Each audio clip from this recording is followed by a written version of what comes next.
Hi, I'm Dr. Amy Robbins, and welcome to Life, Death, and the Space Between.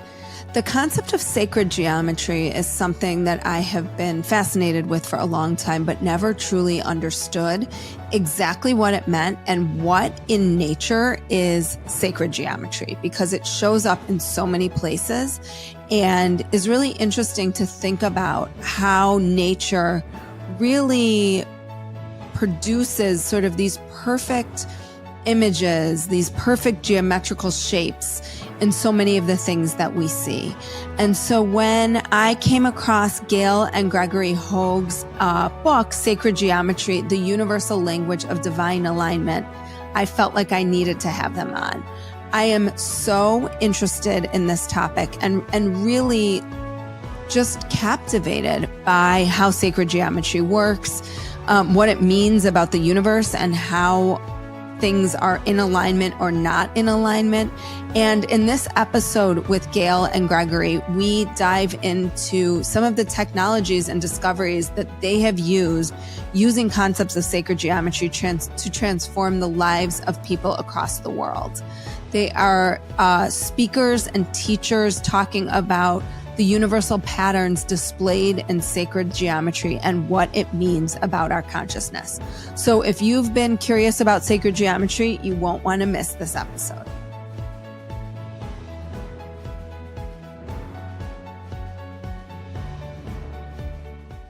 Welcome, Gregory and Gail, to Life, Death, and the Space Between. Thank you. Oh, thank you for having us, Amy. It's wonderful to be here. So this is such an exciting topic for me, and I feel like this conversation could go on for hours. And I read the book and was just engrossed in the density of it, and I'm excited to have not density in a bad way, just the nuances of sacred geometry, which is what we're going to be talking about today. Not to be confused with the geometry you took in high school, but there are pieces of it. So. Let's get started with what is sacred geometry and how you came to this work. So I'll start out with sort of the broad overview, and then we can kind of drill down more into it as we get going. But basically, everything starts out as just pure energy, formless energy. And then that energy moves into this physical density, this physical dimension. Well, it needs to have a very particular pathway to do that. And sacred geometry shows us how that works. So in other words, there are very specific rhythms and patterns and cycles and all kinds of things that we can see in nature around us, in our own bodies, the way that we're formed. Everything is very predictable. So as much as it looks like we're living in this very chaotic universe, it's really so precisely organized. And sacred geometry is the way that all happens. And the ancients understood that. They recognized that there are very important ways that they could build their sacred sites or their whatever, whether it's a cathedral or a sanctuary, whatever it is, they would build it in certain ways so that people would feel as if they could ascend to the higher levels, the higher levels of who they are. Because, as human beings, we are more than what just represents us in this physical life. And sacred geometry really addresses all that beautifully. And is the piece that makes it sacred that it's just almost so perfect, like that everything seems to be perfectly laid out in a way that makes mathematical sense? Well, that's one way that you can look at it. However, another way that you can look at it, and I know Gregory wants to answer this too, is that there is the sacred element is that it connects us to who we are at that higher sacred level, the level of soul. And so that's, it's sort of a multifaceted kind of thing. So From here, I'm going to toss it over to Gregory, who's By the way, if you see me looking down, it's because I'm taking notes here to ask more questions. So, well, when we talk about the way 99.9999% of everything is pure energy, and it comes into physical matter, we can actually measure it in many different ways and see how it follows particular archetypes. And when we bring those archetypes, the way physical, say anything organic grows, the way the DNA molecule grows, all these kinds of things, and we bring a representation of that into the physical dimension and duplicate it, we can create something like an antenna system. And when that geometry is modeling the way universe works and is capable, because of its structure, because of the materials it uses, etc., it's capable of transferring energy. That's what, to me, really makes it sacred, because then it has the ability to transport us into another realm of feeling, existence, understanding.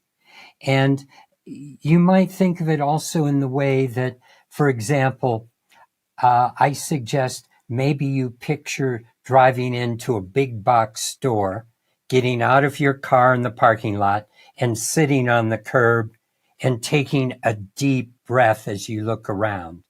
And then what is that feeling compared to going into nature, sitting under a tree next to a stream where the birds are singing, the wind is blowing, you have the negative ions from the water and the tree and the oxygen pouring into your system. What you're feeling is something that's totally natural. And it's all natural order. It's the way everything is meant to be. The first example is working with the cement and the rebar and the artificial elements, the electromagnetic frequencies, the car exhaust, and all those things that literally separate us, disconnect us from the bigger part of ourselves, because we're much more than this little human being that we all relate to. I mean, we're literally like the tip of the iceberg. If you read our book, we use that example a number of times to explain that this reality that we relate to as human beings is a very, very tiny perspective of the totality of who we are. And when we work with the geometry of nature, the geometry of creation, and the way the sun, the moon, the earth dance together, and those patterns, when we bring those patterns into our daily lives, it can start to shift our internal pattern, our internal connection. And to me, that's what really makes it sacred. Can you give me some concrete examples? I think when I think of sacred geometry, I think of, hang on, let me look up the name of this because you reference it, the Leonardo da Vinci, the Vitruvian Man, and that picture. That's sort of like when I think of sacred geometry, that's the first thing that comes to my mind. So I'm glad that you mentioned it in the book. What is it about that picture, about the human body that depicts sacred geometry? I want to sort of bring this down to tangible, I guess, bring it from the 5D, as you would say, to the 3D, bring it from like the thought to the kind of physical level, so I can really understand, and my listeners can really understand how this exactly manifests in our physical world. All right. What I am going to do is I have some images from our book, and since this is going to be on video, your viewers can also see it. So here is the Vitruvian Man drawn by Leonardo da Vinci that you were referencing. And what he's working with are particular proportions in the way the outstretched arms, the head to the navel to the feet. And if we break that down into a modern human being, very good looking guy, human being. He's very svelte and ripped, this Yeah, guy that you're showing me. yeah. And yet he is the standard for all of us, you know, as far as Not the most proportion. Americans, that's for sure. At any rate, the proportions. And that's Okay, what we're okay. talking about. You see, if you take his hand to his wrist and then the wrist to the elbow, divide one length into the other, the A into the B, you're going to get a particular number, a ratio called 1.618. It goes ... That means it never ends.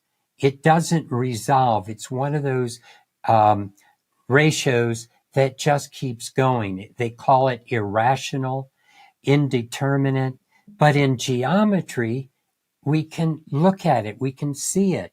And that's what's happening with his hand to his elbow, his head to his navel, to his feet, and the navel to the groin area, to the knees is another one of those perspectives. This is found throughout nature.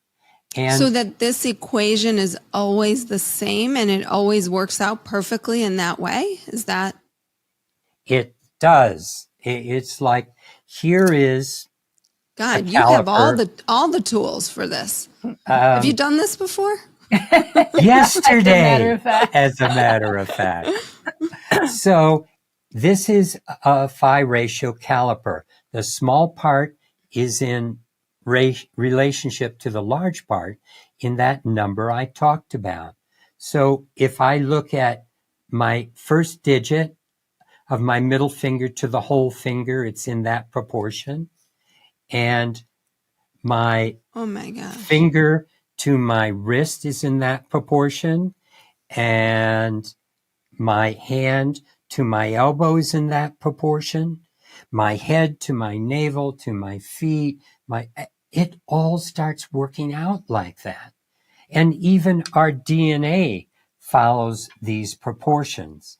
And when I go into the plant and animal kingdom, which is what we're seeing here, you can see a nautilus shell follows those proportions, forming this spiral.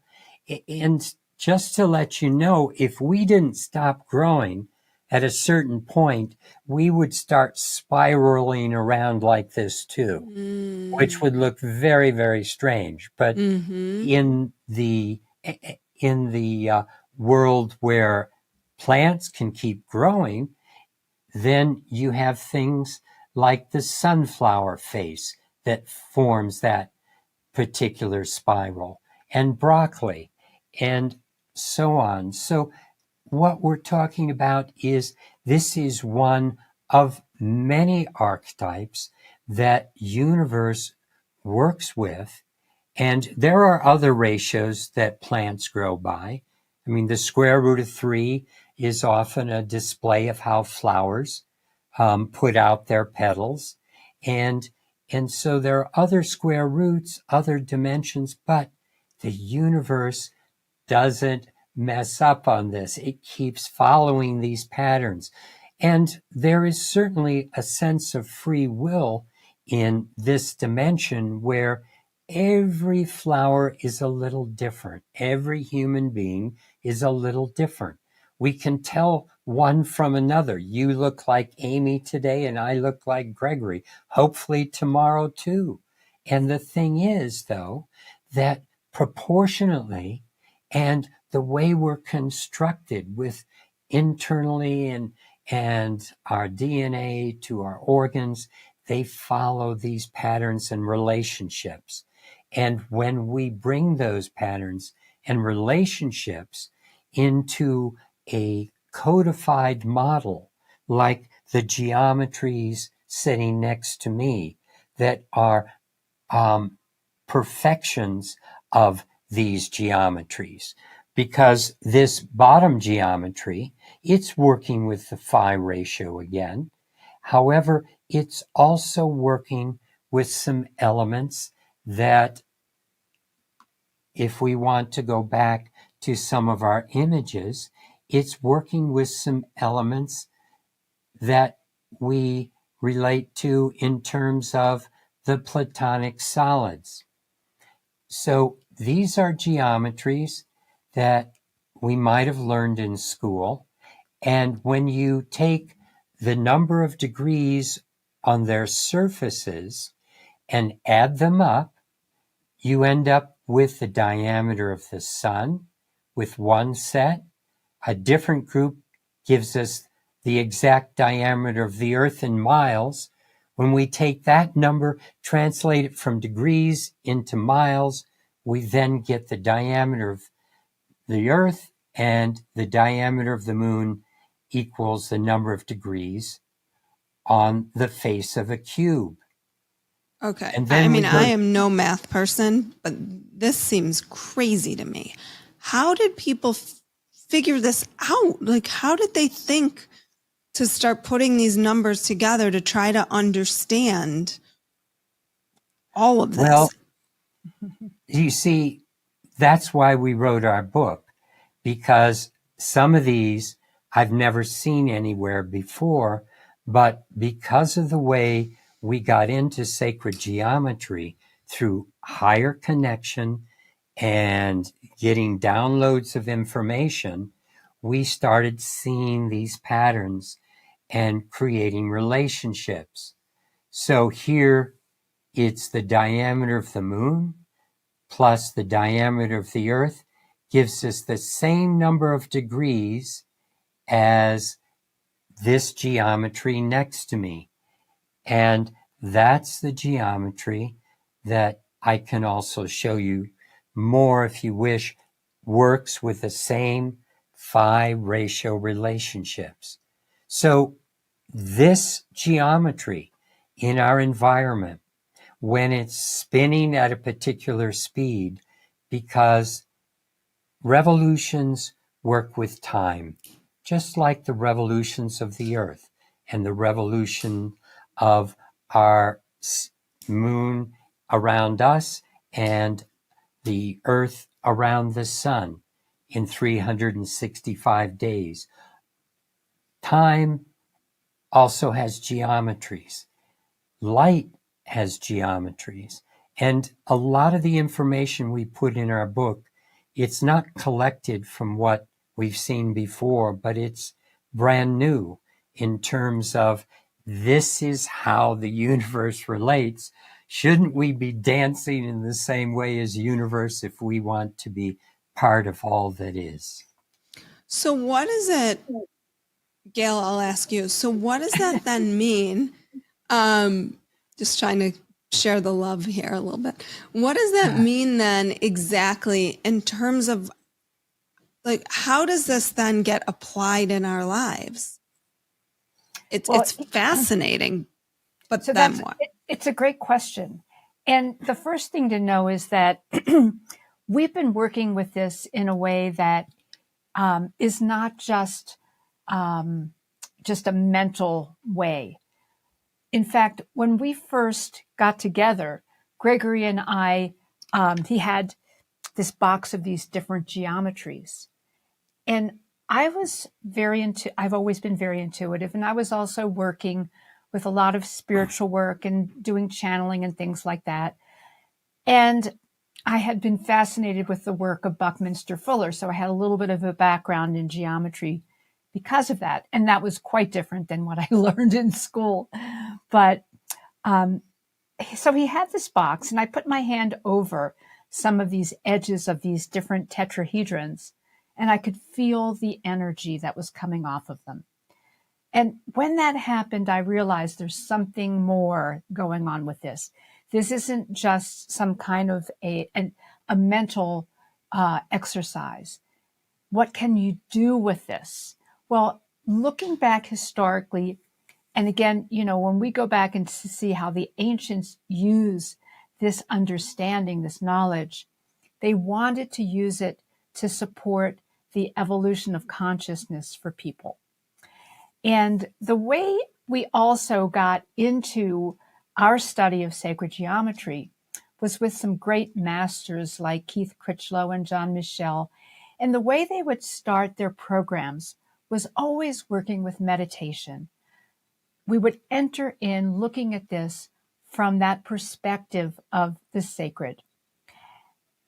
So that really spoke to me deeply, because my work previously as an artist was creating paintings, and my intention was to create an environment for people to stand in front of, and they could go into it and they could connect with the greater creativity and spirituality of who they are. And so sacred geometry started showing us that that's what it has been used for historically, and that's where we could take it. So when you go out in nature and, maybe you've had a stressed out day, take a walk, go somewhere, you start breathing differently. You go to a beautiful place in nature, sit down by a stream, underneath some trees, and feel the wind blowing, and have the sound of birds and the trickle of the water that's in your environment. What happens is you start functioning differently. You start creating that resonance with everything that is around us, with how we're created. And we live in a world, this modern world that we live in, has often extracted this from our realm. So our job with what we do is to support ourselves, each other, to be able to evolve our consciousness and come back into gathering what this all is to be a part of our lives. So we took off with developing different geometries, different tools that support people to have those connections reestablished, because there's so much that distracts us from the essence of who we are. And we found that sacred geometry was the best vehicle that we could find that would help that reconnection get strongly reestablished. So I want to shift a little bit to numbers, because this is fascinating for me and also falls in this geometry space. You talk a lot about numbers. Particularly, I'm curious how the numbers 1 and 2 help us understand divine masculine and divine feminine. And then also curious how other numbers create the structures of our reality. Okay.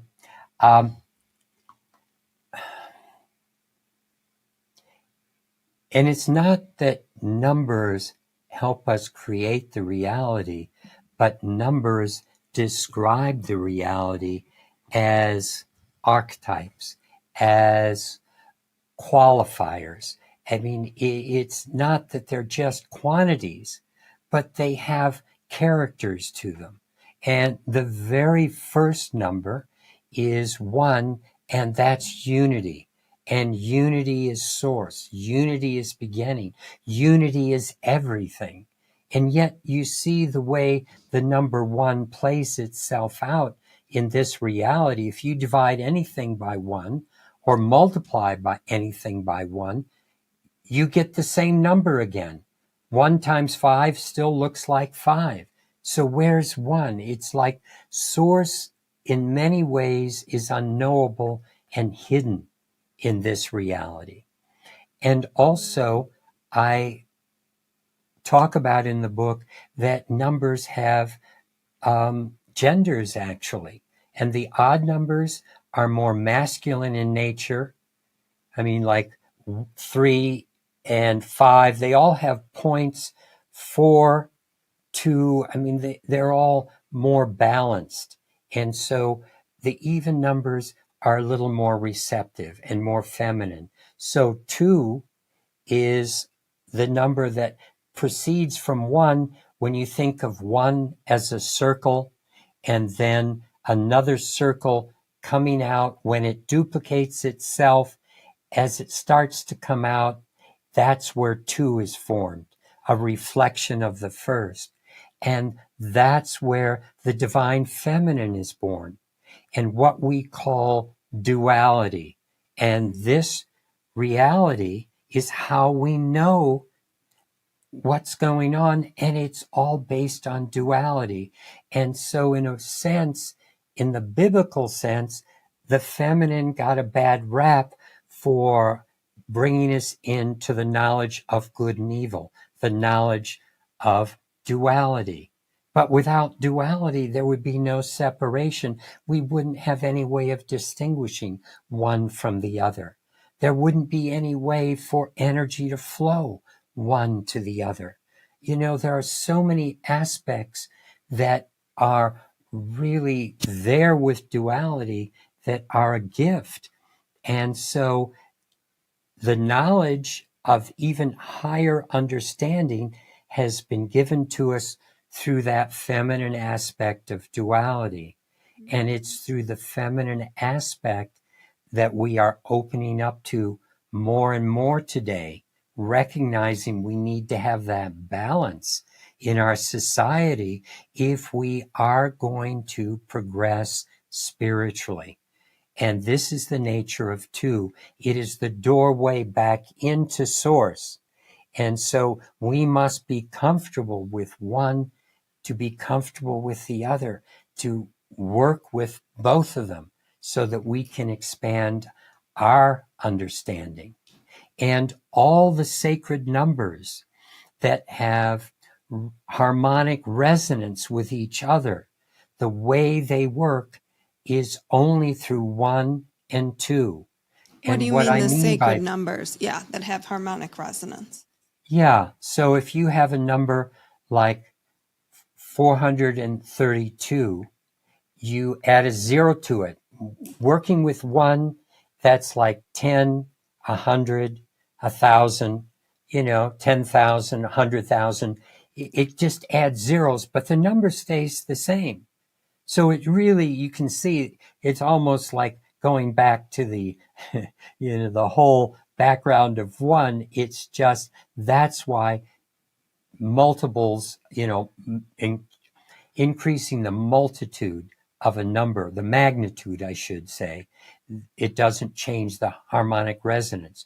But 2, we've seen given to us by Pythagoras in the geometry of strings and music, that if you take a string and cut it in half, you jump up an octave, and you make it twice as long, you drop down an octave. And universe works in octaves, sets of 8. This playing field is an 8 by 8, 64 playing field. That's why you have that as the checkerboard or the chessboard, and why 64 codons. This is how the DNA is laid out, and the 64 hexagrams of the I Ching to help us divine a higher order. But bottom line, it's working with the multiples of 2. So we work with the numbers 3. That gets us into a whole other realm of all of creation.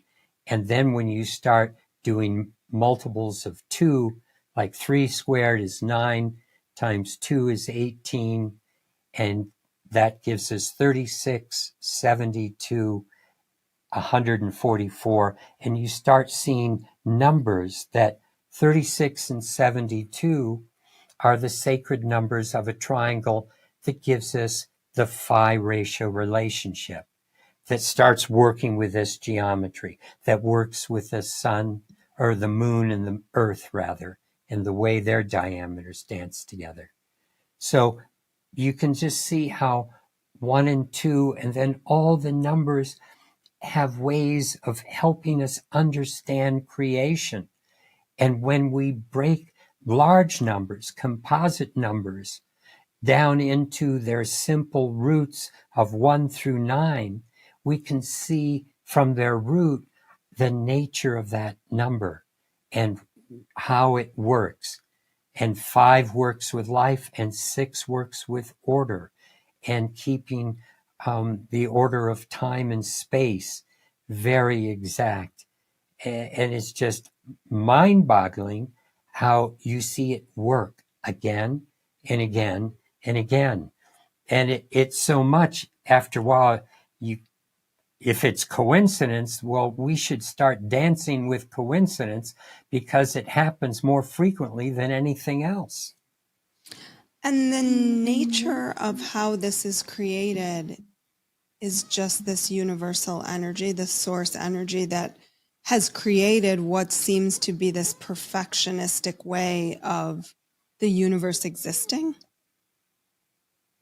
Well, it really does seem very perfect when you look at it from this perspective. And again, we live in a vibrational universe. We start out where everything is just energy. Even when we look at the molecular structure, it's mostly space. And yet what we tend to focus on is that very small amount of the actual physical structure. But there's all this other energy that's there. And, the reason that we started our book with talking about consciousness is because consciousness is the foundation of everything. And what we believe is that consciousness is love. And that's the foundation, the creative source that brings everything together. And, just like with whenever, like if you have a project and you decide, I want to, develop a place where people can feel safe to have conversations together, then you'll start looking at, well, what are all the different elements and how can we bring it together? Well, think about how that concept has to then come into very structured ways of organizing itself so that you can actually deliver what it is that you want. And so the consciousness of universe, or the consciousness of creation, is behind all of this. And it enables us to get to very, very high levels of creation. I love looking around at all the different qualities of what's on this earth. There's such variation when you go from one climate to another, from, areas of mountains to plains, to water to arid conditions. You have this extraordinary variation, and yet it all is connected in the principles of how it is founded, how it's created. And so this consciousness that is at the bottom of all of this is extraordinary and exquisite, and can then go out and have such a palette of what it brings forth into physical creation. And yet it starts all with consciousness. And so here we are in this very amazing time where part of our mission is to evolve consciousness. And the more we do that, the more we will create this amazing variety of what it is that we're capable of.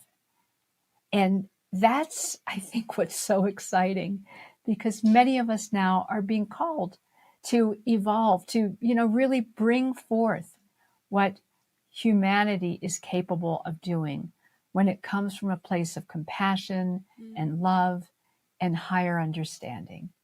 And sacred geometry is just a beautiful reflection of what is available to us that we can participate with. Well, Gail, I actually think that's a beautiful place to end, because it just really seems to highlight everything that we're talking about and really what the goal of sacred geometry is. So if people want to learn more about your work, sacred geometry tools, can you let us know where they can do that? Absolutely. And I think Greg's going to put up a slide here. We have a website, and it's iconnecttoall.com. The letter I, the word connect, the number 2, the word all.com. And if you add onto it /chapter, we're offering a free chapter of the first chapter of the book. That's what is consciousness. So we start with coming into that and looking at from that perspective. And honestly, one of the ways that I really wanted to do it that way was because that's how I got enrolled in sacred geometry, wanting to come forth with it into a place of conscious co-creation. And so we invite everyone to come to our website and take a look at that. And then from there, the website has all the different tools that we've been creating. You know, we've been doing this for close to 40 years. So we've done a lot of work and we've discovered a lot. And we've had tremendous experiences with people all over the world, tens of thousands of people. So you can take a look at what we've got there. And we also have lots of YouTube videos and meditations and all kinds of things that you'll find on our website. All kinds of sacred geometric things. Well, Yeah. Gregory and Gail, thank you so much for your time today and for enlightening me to the nature of sacred geometry. Really fascinating to think about how the universe is laid out and how perfectly constructed it is. So thank you. Oh, you're so welcome. Thank you for having us. Thank you. Like what you heard today and want to hear more? Wondering what comes next and what it all means? Head over to Apple Podcast, Spotify, Stitcher, Google Play, or anywhere you get your podcasts and hit subscribe. Also, if you could take a minute to rate and review my podcast, I would really appreciate it. Stay tuned as we continue to explore life, death, and the space between.